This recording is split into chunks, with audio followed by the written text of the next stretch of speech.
Alright, in this video, we're going to be talking very briefly about promoting your music and actually getting it out there and heard by an audience of people. Now, something I've said before that I'm going to reiterate is if you are starting out, you do not want to kind of go too far into promoting. You don't want to, be making music videos and doing all kinds of things that are unnecessary if your music is not, good to begin with.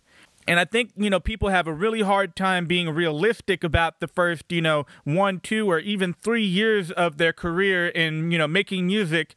And that's part of why I think it's really important to get a, good community behind you where you're getting feedback on your music from people that are constructive. People that aren't going to, completely shit on your music and say that you're terrible, but at the same time, people that are not going to, tell you that your music is good when it isn't. But once you get to the point where you're making, good music and you're getting good feedback from people who are honest, then you should probably consider thinking about promoting your music and getting out there, making music videos and all those other things. Now, before you actually promote your music, the number one thing you want to do is make sure that your music is actually on iTunes or on Spotify or on any type of platform where people can buy your music. Because even if people know about your music, even if you, get a video on YouTube or any other platform where you're getting millions of views, it doesn't really mean anything if people don't know where to buy your music. You're not going to be making any money off of it. And while YouTube does have, some policies that allow you to generate revenue, ad revenue on your music videos, they are really strict about who they allow to get revenue on their platform. When I first started out, almost anybody could monetize their videos by adding ads to it. But now there's like a requirement that you have, X number of subscribers, you have a certain number of views before you're even allowed to monetize the music that you upload onto their, website. Even if they run ads through your video, you can't make money off of it if you're not hitting certain benchmarks of, activity and, subscribers.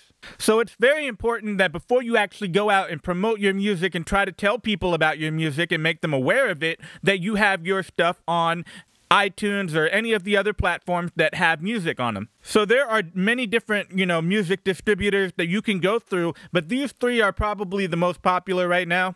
And I wanted to talk about these really briefly so you're at least, number one, aware that they exist and how to, sign up with them. And then number two, kind of discuss some of the differences. So admittedly, I've never used TuneCore, but my understanding is that their business model is exactly the same as CD Baby, where you're paying basically a certain amount of money. You're going to be uploading, your music, whether that be an album or a song, a single. And basically, you pay money to have that song put onto, iTunes and Pandora and Spotify and all the other, streaming platforms. And that is perfectly valid. That is a great option, for many people out there. So all you need to do is go to their website, whether that be cdbaby.com or TuneCore.com, and sign up and go through their registration process. You are going to need some form of either PayPal or some kind of credit card where they're going to be able to, transfer money to you, or you're going to be able to pay for their service. So regardless of whether you pick CD Baby or TuneCore or DistroKid, you're still going to have to pay, a certain amount of money for them to distribute your music. However, the upside is that they're distributing it to, all kinds of different platforms. You're going to be on Pandora, you're going to be on Spotify, you're going to be on iTunes, and,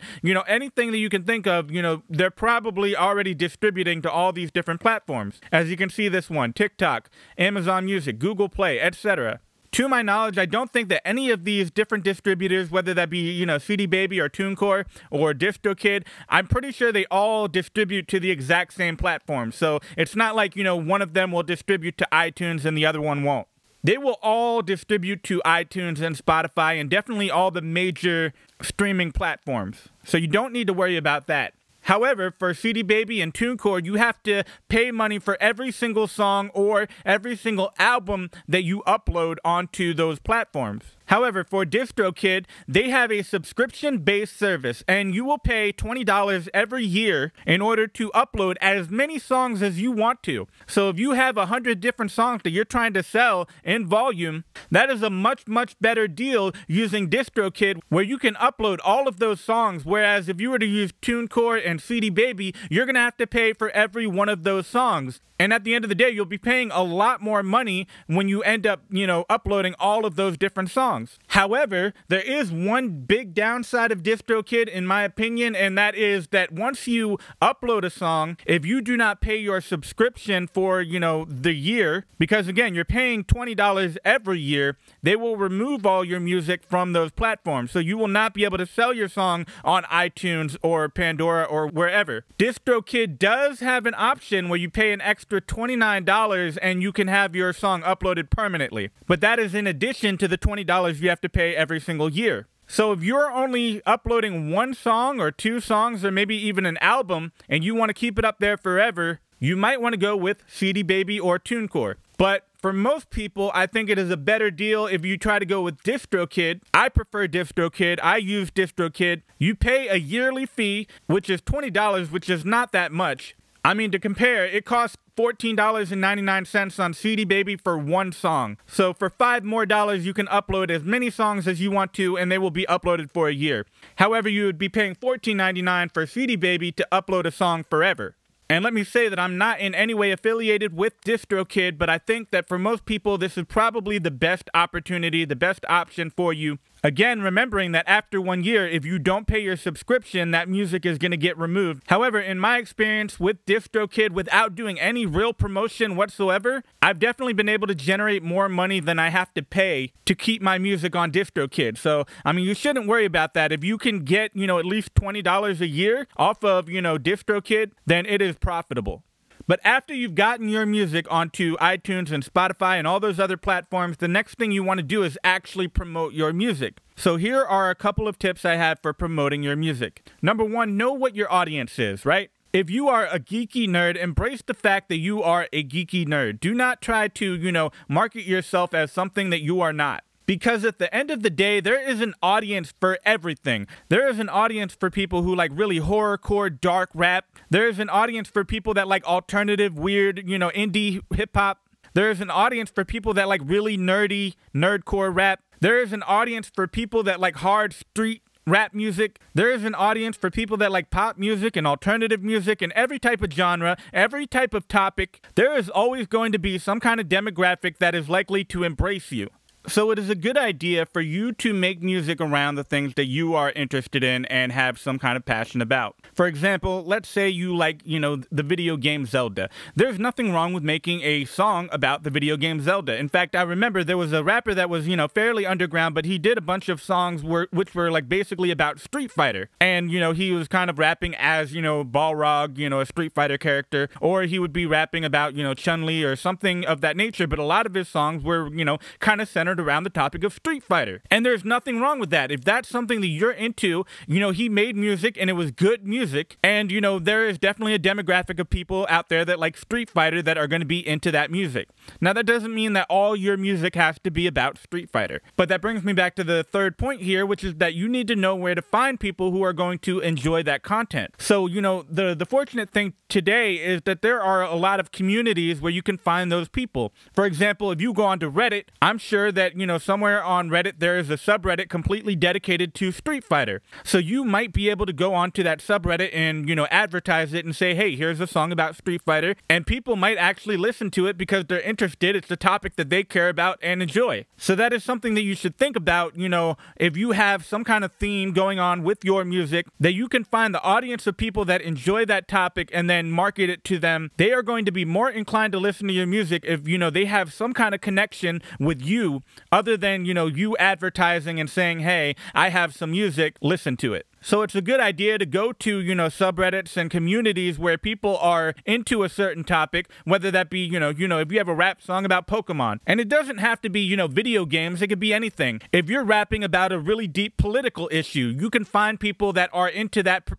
type of politics and basically advertise and say, okay, I'm rapping about, Black Lives Matter or whatever the political topic that you might be rapping about is. And people are going to be more connected to you because, the fact is, you have to remember, that when you're promoting your music and selling yourself, you are a stranger. You have to remember that you are nobody to anybody until they actually get a chance to know you. So if you're nothing more than a username that pops up and says, I have music that I'm trying to advertise, most people aren't going to click it. They're not going to care about it. They're not going to feel any type of association where they think, okay, you are somehow relatable to them. So it's a good idea to be conscious of the fact that once you make a song, think to yourself, okay, what audience is going to enjoy this music, and where can I find that audience, and where can I promote to them, and how can I promote to them in the best way that they know that this is the type of content that they're looking for. So continuing on that topic, it's a good idea to, number one, make content that people will naturally want to share. If people are into that content, if they're into Street Fighter and they really like your song, they're going to go out there and share it to their friends who are also into Street Fighter. They will do that without you asking them to, because if they really genuinely enjoy that song, you don't need to blackmail or beg people to share it. They will literally promote your music for you for free just through word of mouth. However, you need to make stuff that people are inclined to share. A lot of the times, comical rap is very easy to promote. Stuff like Lonely Island, where it's like really over the top comedic, because it is naturally infectious. If you were to think of it, just as an analogy, it's kind of like a virus, and that definitely has like a negative connotation, especially, during COVID-19. But there are definitely some songs out there that are more infectious than other songs. Songs that will naturally, if people hear it, they're going to want to share it to all their friends. Just as an example, I have a song called You Mad Bro, which is a trolling song, and literally all it is, rapping, you mad bro, why you mad bro, over and over. And that song by itself got 3 million views. I never advertised it or promoted it anywhere. I posted it on my YouTube and everybody else did that for me. But the reason why it blew up was because, number one, it's kind of funny. Number two, it has a niche fan base full of video gamers where, if you beat somebody in a video game, they want to troll you, they might play that song. It has a context that people, understand what it is and where it belongs. And it's kind of part of, a natural lingo that had evolved over the time.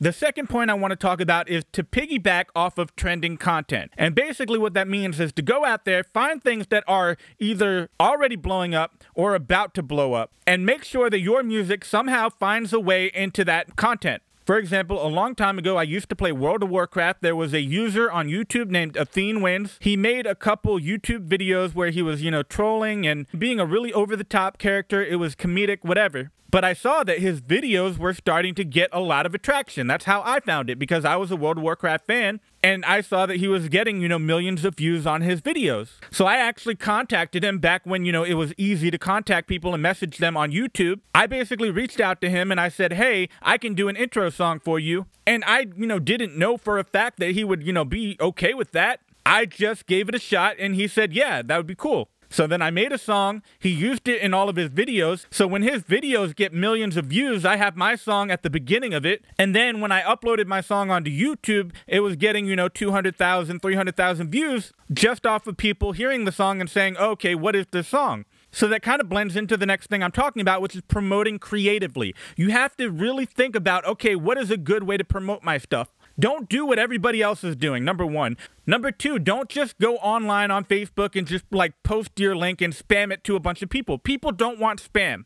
People will like your music and gravitate toward your music more if they naturally find it. It is much better and more organic to try to get people to listen to your music when they're already watching a video and your song pops up, as opposed to if you're, messaging them on Facebook and saying, hey, check out my song. And then the final thing I want to talk about is adapting to changes. And honestly, all of these things overlap with each other. But you have to understand that over time, the internet is constantly changing, social media is constantly changing, and you need to be aware of and thinking of all these changes and how they affect you. For example, TikTok has become a very popular thing. So that opens up the possibility to say, okay, here's one way to promote my music. I can go onto TikTok, find somebody who has a lot of subscribers, or at least a reasonable amount of subscribers, and I can essentially say, okay, I'll pay you $50 or whatever. If they can do it for free, then definitely try to get them to do it for free. The more subscribers they have, the harder it'll be. However, if you can get a lot of people out there doing some kind of TikTok video or whatever to your music, then that gives you the opportunity for it to go viral. So you have to be looking at, new things that pop up and constantly be thinking about how you can get your music into it, how you can promote your music using this new trending fad. Now, outside of actual online promotion, you definitely want to make sure that you are networking. So one easy way to network is really just to find a bunch of other artists and collaborate with them. If you can do that day in and day out and completely hustle, where you're collaborating and making music with everybody you can find, you are going to open the door for you to really be able to blow up and, start getting acknowledgement from a lot of different people. Because if you're an artist that keeps on appearing on everybody's songs, and even if those people aren't known, they're sharing it to all their friends, and then those people are going to be like, oh, who is this person? So don't waste your time being that person that's trying to advertise your music to 100 different people. If you can collaborate with 100 different people, they're going to advertise that song themselves. Let them do the heavy lifting. If all 100 of the people that you collaborate with advertise to 100 different people, then you will get 10,000 views. It is a lot easier and effective to do it that way than to try to be the one that is advertising your own music by yourself and trying to get to 10,000 people. Because it really is a difficult thing to try to get over 1,000 views by yourself on content without being creative. Now, another thing you want to do is to actually sell yourself in person. You want to be able to talk to people who you have never talked to before and create relationships pretty much out of nowhere. And that's something that's very difficult for a lot of people. Admittedly, that's something that's difficult for me to do. However, I have seen it in action and I know how effective it is. For example, I started up a little rap league in Maryland and I found, this rapper who pretty much had never battled before and he had very little experience actually rapping, but he was a musician, true, and he had all kinds of natural talent that, you rarely find in people. And he had the ability to produce and play guitar and sing. And he could rap pretty well. He wasn't amazing, but he was a pretty good rapper. But I saw him go out and literally promote himself like I've never seen anybody do it. He would just randomly go up to people who were somewhat established and he would create relationships with them. And from that, he would be able to get himself involved in, bigger scenarios. And this guy basically went up to, battlers and promoters and, league owners who, many people would be intimidated by and was able to just randomly walk up to them, introduce himself, and create a relationship out of thin air. And then once he, establishes a relationship with one person, he uses that relationship to give himself credibility to create a bigger relationship. Now, just to give you an example of what I'm talking about, let's say you know a semi-famous rapper, but that person happens to be, friends with P. Diddy or something. If you can create that relationship with a semi-famous rapper, that person is a lot more approachable and easier to infiltrate than, somebody like P. Diddy. But once you establish a relationship with that person, you can then approach P. Diddy and say, oh, I know this person, and that gives you credibility to talk to P. Diddy. Now, that is just an example, but it's something that you should think about. If you're constantly networking and constantly creating relationships with people, it opens up doors for you to create relationships with more people, and especially more people that are higher up on the hierarchy. So always remember, don't be discouraged or offended by rejection. At the end of the day, you're trying to cast a wide net. Not everybody is going to like you. Not everybody is going to get along with you. Don't get, emotional about it. Don't burn your bridges. Don't do anything negative. Brush it off, move to the next person, and just continue working and continue networking. Because at the end of the day, if you actually hustle out there and really, put forth the effort to create these relationships with people, then you will eventually get to the point where those relationships are opening up doors for you. So that's about all I wanted to cover in this video. The very number one factor to getting good at literally anything is having a work ethic and being willing to go out there, try your hardest to get better as a musician, try to learn everything you need to do, try to push yourself to promote as best as you can. At the end of the day, there are many ways to promote yourself, but you should always be thinking about what is the best and smartest way. You could easily go to everybody one by one and try to market yourself, by selling CDs at a gas station or something like that. However, it is highly unlikely that if you're selling your music at a gas station that you're ever going to sell your music to 3 million different people. However, if you go online and do things the correct way, then you can definitely go out there and get your music out to 3 million people. Because online, you have a much wider scope of people. You have a much broader demographic of people that you're going to run into, and it's a lot easier to isolate and figure out, okay, these people are going to be into this type of content. There's no right or wrong way to do it, but rather you need to go out there and think, what is the smartest thing to do at any one given time. At the end of the day, you just need to keep trying. There are going to be many songs out there that you put out that are only going to get, 100 or 1,000 views, depending on how hard you try to, push them. And there will definitely be times where you're trying your hardest to get something out there and it'll only be 1,000 views or 2,000 views or 3,000 views. But I promise if you continue to put out volume and put out quality of volume where you're hitting, over 10,000 or 20,000 or 100,000 or even 3 million people, So all you need to do is continue going out there and putting yourself out there, trying to promote. You want to go out there and you want to work hard, but you also want to go out there and work smart. It's not picking one or the other. It's trying to make sure that you're getting your music out to as many different venues and avenues as possible. Promote on Reddit, promote on Facebook, promote on forums, anywhere you can find. Because the more places you put your stuff out, the more people you're going to reach. You want to cast a wide, wide net. And at the end of the day, that is the thing that will, eventually get a song that is naturally infectious to go and spread to lots of different people. So with all that being said, thank you for tuning in for the last time. Hopefully you've learned something. And until then, keep on making music.